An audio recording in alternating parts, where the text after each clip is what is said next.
இந்த பூமியிலும் பாதங்கள் முத்தமிடும்போது இயம்மை பெற்ற பெற்றோர்களுக்கு ஒரு கனவு இருக்கும், தனது பிள்ளையை இவ்வாறு வளர்க்க வேண்டும் என்று சொல்லி. ஆனால் அந்த பிள்ளை வளர்ந்த பிறகு அந்த உலகத்தை அறிகின்ற பொழுது அதற்கு ஒரு கனவு இருக்கும், என் வாழ்வு இப்படித்தான் இருக்க வேண்டும் என்று. பட் இந்த இரண்டு சிந்தனைக்கும் நடுவில் ஏதோ ஒன்று ஸ்ட்ராங்காக பேஸ்மெண்ட்டை போட்டிருக்கும். அது என்னவென்று தெரியாமல் பல வேளைகளிலே நாங்கள் தலை குழம்பி போயிருப்போம். அவ்வாறு அந்த கடவுளின் வழியில் நடக்க அழைக்கப்பட்ட மனிதனின் பார்வையில் ஓர் பகுதிதான் இது. 21/5/1943 சாமுவேல் பொன்னையா வீரவாகு அவர்களுக்கும் மேபிள் நேசரட்னம் அவர்களுக்கும் மகனாக உடுப்பிட்டி என்னும் இடத்தை தன் சொந்த முகவரியாக்கிக் கொண்டு இறை உலகில் தடம் பதித்தார் VN தர்மகுலசிங்கம் அவர்கள். உடுப்பிட்டி அமெரிக்கன் மிஷன் கல்லூரியை தன் கல்வி களமாக கொண்ட இவர் இறை அழைப்பின் தூண்டுதலால் பள்ளி காலங்களை முடித்து 1971 தமிழ்நாடு இறையியல் கல்லூரிக்கு சென்று 1975 BTH பட்டத்துடன் நாடு திரும்பினார். இல்லற வாழ்வின் வழியாகவும் இறைபணி வளர வேண்டும் என்று விரும்பிய இவர் ஏழாலை வடக்கைச் சேர்ந்த திரு தேவதாசன் அவர்களது மகள் மேரி தேவபுஷ்பம் என்பவரை கரம் பிடித்து நெடுந்தீவு பகுதியில் இறைபணி ஆற்ற தன் காலடி சுவட்டினை பதித்தார். பணியின் ஆரம்பங்கள் சூடு பிடிக்க 5/9/1978 நெடுந்தீவு பகுதியில் இருந்த வேளையிலே உதவிக்குருவாக அருட்பொழிவு செய்யப்பட்டார். அளவட்டி சண்டிலிப்பாய் திருச்சபைகளின் ஊழியனாக கடமையாற்ற அழைக்கப்பட்ட வேளையில் குருவாக அருட்பொழிவு செய்து இறைப்பணிகள் மென்மேலும் வளர தன்னை அர்ப்பணித்துக் கொண்டார் அருட்பணி VN தர்மகுலசிங்கம் அவர்கள்.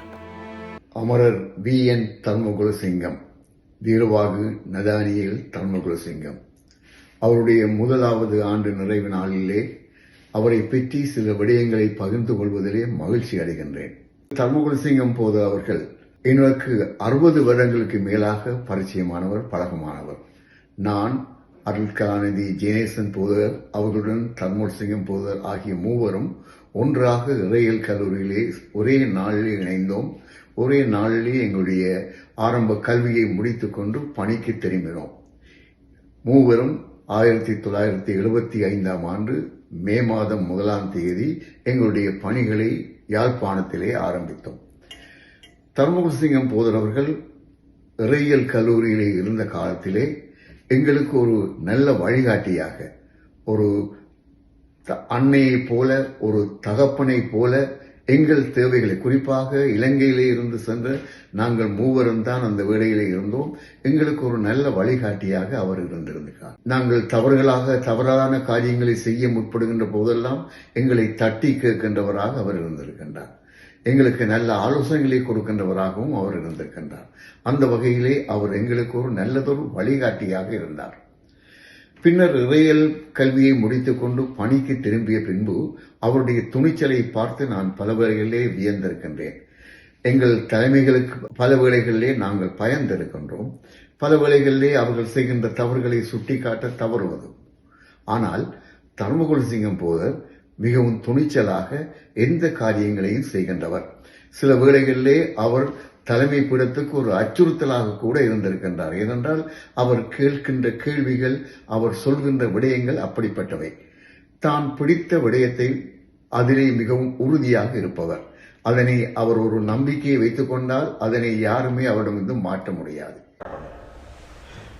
வணக்கம்.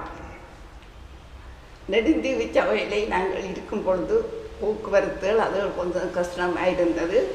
மற்றபடி எனது சபை பிரச்சனை இல்லை, நன்றாக நடத்தினார்கள் எல்லாம். அதற்கு பிறகு அராலிக்கு மாற்றம் கிடைச்சது. அப்போ அராலிலையும் கொஞ்ச காலம் நாங்கள் ஊழியம் செய்கிறது. அதற்கு பிறகு அளவட்டி 4 வருஷம் அளவட்டி சபையிலே. மற்றது அவர் அளவட்டியில் இருக்கேக்கல சண்டிலிப்பாய பார்த்தவர் கூப்பிடுகிறார். மற்றது டைசன் கவுன்சில் மீட்டிங் எது நடந்தால், இவன் பாஸ்டர் யூனியன் எது நடந்தால், அங்கே நடக்கிற அந்த பிள்ளைகள் சபையில் ஏதேன்னு குறைபாடுகள் இருந்தால் அதை எழும்பி சொல்லுவேன். எல்லாம் முடிய விட்டு பிறகு சில வேளை பிஷப் கூப்பிடுவேன், டிஜே அம்பலவாணர் கூப்பிடுவேன்.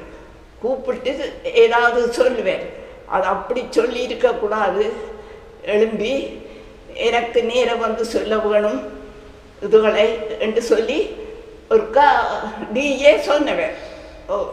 மற்றது பிஷப் ஜெர்னேசன் அவரோட நல்ல மாதிரி எல்லாம் வந்து சில விஷயங்களை இவர்கிட்ட கேட்டார். இவர் இந்த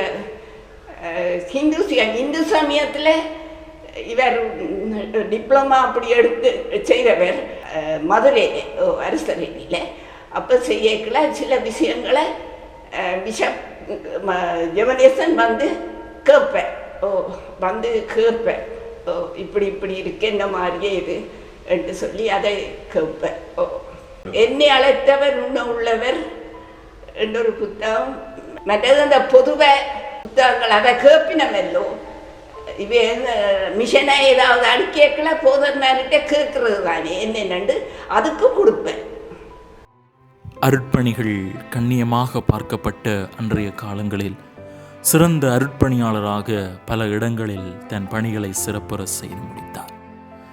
1975 ஆண்டின் முதல் 1979 ஆண்டு வரை காலப்பகுதியில் நெடுந்தீவு திருச்சபையிலும், 79 முதல் 80 வரை அராளி திருச்சபையிலும், 80 முதல் 82 வரை தனது மேற்படிப்புக்காக தமிழ்நாடு இறையியல் கல்லூரிக்கு சென்று, பின்னர் 86 முதல் 89 ஆண்டு காலப்பகுதியில் உடுப்பிட்டி திருச்சபையிலும், 89 முதல் 95 காலப்பகுதியில் நவாலி திருச்சபையிலும், 95 முதல் 99 வரை வவுனியா திருச்சபையிலும், 99 முதல் 2003 காலப்பகுதியில் இறையியல் கல்லூரியில் சிறந்த விரிவுரையாளராக செயல்புரிந்தார். இவ்வாறு பணியாற்றிய நான் எனது தாய் திருச்சபையிலும் இறுதி பணியை ஆற்ற வேண்டும் என்ற அவருக்கு இருந்த அந்த அவாவின் நிமித்தம் 2003 முதல் 2008 வரை உடுப்பிட்டி திருச்சபையிலே தனது இறுதி பணியை ஆற்றி 2008 ஆண்டு தனது ஓய்வை அறிவித்திருந்தார். நான் சொல்ற விஷயங்கள் சிலவற்றை கேட்டுக்கொள்ளுவார், சில விஷயத்தை அது உமக்கு தெரியாது, அது எனக்கு தெரியும் என்று சொல்லுவார். அது நான் பார்த்து கொள்ளுவேன் என்று சொல்லுவார். பிள்ளைகளை கொஞ்சம் மென்பை பார்த்து அவர்கள் பாடசாலையை ஸ்கூலுக்கு கொண்டு போய்களை கொண்டு போய் விடுவார். பிறகு அந்த ஸ்கூல் நிற்கிற நேரம் போய் ஏற்றி கொண்டு வருவார் மோட்டர் பைக்கில். அப்படி இருந்தவர். கூடுதலாக வாலிப பிள்ளைகள் வாலிப சங்கம் அதுகளோட கொஞ்சம் கூடுதலாக எல்லாம் செய்தவர். மற்றது அவரை எங்கே இருந்தாலும் வாலிப சங்க கூட்டங்கள், யூத் மீட்டிங் அதுகளுக்கு இவரை கூப்பிடுவினோம். மன்னர்லையும் 4 வருஷம் மன்னர் சேர்ச்சில். அப்போ மன்னர் சேர்ச்சியை தொடக்கினதே போதர் தான். அதெல்லாம் தொடக்கி அங்கே ஒரு நர்சரி ஸ்கூலையும் தொடக்கி, அதுக்கு இப்போவும் நர்சரி ஸ்கூல் நடந்துட்டு கொண்டிருக்குது. 50 வருஷமாக ஊழியம் அவரோட. அவருக்கு பிறகு முன்னும் கடந்து தருமாக்கமாக அப்படியே 50 வருஷம் அவரோட ஊழியம் செய்கிறாங்க. அதுக்கு எனது பெற்றோரும் கொஞ்சம் அரவணைப்ப அந்த நாட்களில் இருந்தவர்கள். என்னுடைய பெற்றோர்களும் ஜெயக்குமார் போதையர் மற்றது ஜெயநேசன் போதையர் அவர்கள் 2 பேரும் மற்ற இவர் 3 பேருமாகத்தான் முதல் அங்கே அரசரடிக்கு அனுப்பினவர்கள் படிக்கிறதுக்காக. கடைசி மட்டும் இங்கே சுகமில்லா அப்படியா இல்லை இருக்கேக்கல ஜெயக்குமார் போதார் 2-3 தடவை வந்தவர். மற்றது வசந்தகுமார் போதார் அந்த ஊழியத்தில் எங்களுக்கு வந்து போய் இந்த மாதிரி இருக்கிறியா லேது என்று எங்களோட சுகத்தை விசாரிக்கிறார். தேவதாஸ் போதார் எங்களோட சபைக்கு இருக்கிறார். அவரும் அடிக்கடி வந்து பார்த்து கொண்டு போவார், விசாரிப்பார் என்ன மாதிரி இதண்டு. அருட்பணி தர்மகுலசிங்கம் அவர்கள் தன் ஓய்வை அறிவித்திருந்தாலும் கூட மன்னார் நகர பகுதியில் முதலாக இறைப்பணியை ஆரம்பித்த அமெரிக்க மிஷன் குருவாக வரலாற்றில் இடம் பிடித்து கொண்டார். அது என்றுமே மறக்க முடியாத ஒன்றாகவே இன்றும் இருக்கின்றது. இவருடைய காலங்களில் ஒவ்வொரு வேளைகளிலும் நீதிக்காக போராடுகிறவராகவும் எழுத்து மூலமாக பல விழிப்புணர்வுகளை தொடர்ந்தும் ஏற்படுத்தி செயல்புரிபவராகவும் இவர் காணப்பட்டார். இவ்வாறு பயணித்துக் கொண்டிருந்த இவரது வாழ்க்கை தனது மனைவியினுடைய ஊரிலே சுகவீனமாக இருந்த காலப்பகுதியில் 10/7/2025 அன்று கர்த்தருக்குள் நித்திரையடைந்தார். 12/7/2025 ஏழாலை வடக்கு ஆலயத்தில் அருட்பணி ஏவி தேவதாஸ் அவருடைய தலைமையில் இவருடைய இறுதி வழிபாடு நடைபெற்றது. உறவினர்கள், திருச்சபை மக்கள், அருட்பணியாளர்கள், இறையியல் கல்லூரி மாணவர்கள் என பலர் இறுதி வேளையில் அவருக்காக அஞ்சலி செலுத்தி அவருக்காக மன்றாடியதோடு அவரது சரீரம் ஏழாலை வடக்கு சேமக்காலையில் அடக்கம் செய்யப்பட்டது. எப்போதுமே அவர் தன்னுடைய செயல்பாடுகளிலே உறுதிமிக்கவராக இருந்தார். அவருடைய இறுதி காலத்திலே குறிப்பாக அவருடைய பென்ஷனை தென்னிந்திய திருச்சபை நிறுத்திய போது அதற்கு எதிராக துணிச்சலாக பல்வேறு முயற்சிகளை எடுத்துக்கொண்டவர். தன்னுடைய நீதியை தனக்கு மட்டுமல்ல தன் போன்றவர்களுடைய நீதியை நிலைநாட்டுவதிலே மிகவும் அக்கறை உள்ளவராக இருந்தார். அதே வேளையிலே தன்னுடைய குடும்பத்திலேயும் மிகவும் அக்கறை உடையவராக இருந்தார். இறையியல் கல்லூரியிலே படித்த காலத்திலேயே அவர் திருமணம் செய்து கொண்டார். திருமணம் செய்த பின்பு அவர் தனியாக இருந்தபோது கொஞ்ச காலம் தனியாக இருந்தார். அதன் பின்பு மனைவி அவரோடு இணைந்து கொண்டார். அந்த குறிப்பிட்ட கொஞ்ச காலத்திலே அவர் கடை தேர்வுக்கு சென்றால் இது மனைவிக்கு பிடிக்குமா இருக்கும், இது மனைவிக்கு பிடிக்கதாக இருக்கும் என்று சொல்லி பல காரியங்களை அவர் வாங்குவார். அவ்வளவு தூரம் அக்கறை உள்ளவர். அவருடைய பணிக்காலத்திலே அவரை மிகவும் உலுக்கி போட்ட சம்பவம் அவருடைய 2 சகோதரிகளுடைய மரணம். எதிர்பாராத விதமாக இந்திய அமைதியாக்கும் படையின் காலத்திலே அவருடைய சகோதரிகள் அநியாயமாக படுகொலை செய்யப்பட்டது அவருடைய மனதிலே பெரிய தாக்கத்தை ஏற்படுத்தியிருந்தது. அந்த வேளையிலே அவர் உறுதியானவராக இருந்த போதிலும் கூட மனதிலே ஒரு விதமான கலக்கம் அவருக்கு ஏற்பட்டிருந்தது. ஆனால் அது ஒரு வகையிலே ஒரு நன்மையை பயப்பதாக அமைந்தது. அதன் காரணமாக அவர் பல நூல்களை எழுத தலைப்பட்டார்.